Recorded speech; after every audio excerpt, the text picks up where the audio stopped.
Nashik flat विक्री करताना माहिती पत्रकात दाखवलेल्या सोयी सुविधा न पुरवल्याने तसेच कॉपर्स फंड घेऊनही सोसायटी स्थापन न केल्याने 4 बांधकाम व्यावसायिकांविरुद्ध नाशिकच्या भद्रकाली पोलिसात फसवणुकीचा गुन्हा दाखल करण्यात आला।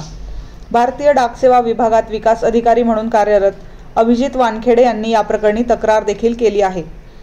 विनोद मदनलाल तलवार, चंद्रा विनोद तलवार, सुनील देवीसहाय गुप्ता, कविता सुनील गुप्ता असं गुन्हा दाखल झालेल्या बांधकाम व्यावसायिकांचं नाव आहे। हे सर्व मुंबईत राहणारे आहेत। यांच्या विरोधात गुन्हा दाखल झाला आहे। 13 मे 2013 ते 20 जून 2024 या कालावधीत हा फसवणुकीचा प्रकार घडल्याचे वानखेडे यांनी तक्रारीत म्हटले आहे।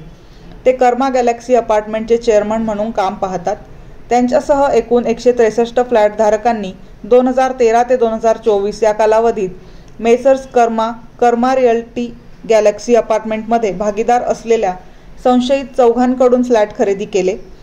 त्यावेळी या 163 जणांकडून संबंधित संशयितांनी कॉपर्स फंड म्हणून 2,26,40,400 रुपये घेतले, परंतु ठरल्याप्रमाणे सोसायटी स्थापन केली नाही। शिवाय प्रोजेक्टच्या माहिती पत्रकात दर्शवण्यात आलेल्या काही सोयी सुविधा न पुरवता कॉपर्स फंडमधील 2.25 कोटीहून अधिक रक्कम स्वतःच्या फायद्याकरता वापरून वानखेडे व अन्य फ्लॅट धारकांची फसवणूक केल्याचे फिर्यादीत म्हटले आहे। काटेगल्ली येथील कर्मा गॅलेक्सी या ठिकाणी रहिवासी अभिजित धनंजय वानखेडे यांच्या तक्रारीवरून भद्रकाली पोलीस स्टेशन या ठिकाणी कर्मा गॅलेक्सीचे जे विकासक आहेत विनोद तलवार आणि त्यांचे असोसिएट यांच्या विरोधामध्ये गुन्हा दाखल झालेला आहे।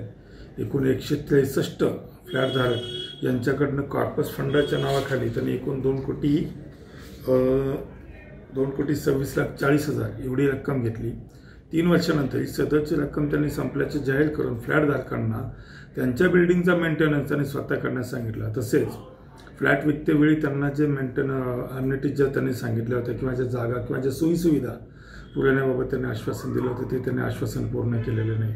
म्हणून अभिजित वानखेडे यांनी दिलेल्या तक्रारीवरून विनोद तलवार आणि त्यांचे असोसिएट यांच्या विरोधात भद्रकाली पोलीस स्टेशनला गुन्हा दाखल करण्यात आलेला आहे। पुढील तपास चालू आहे।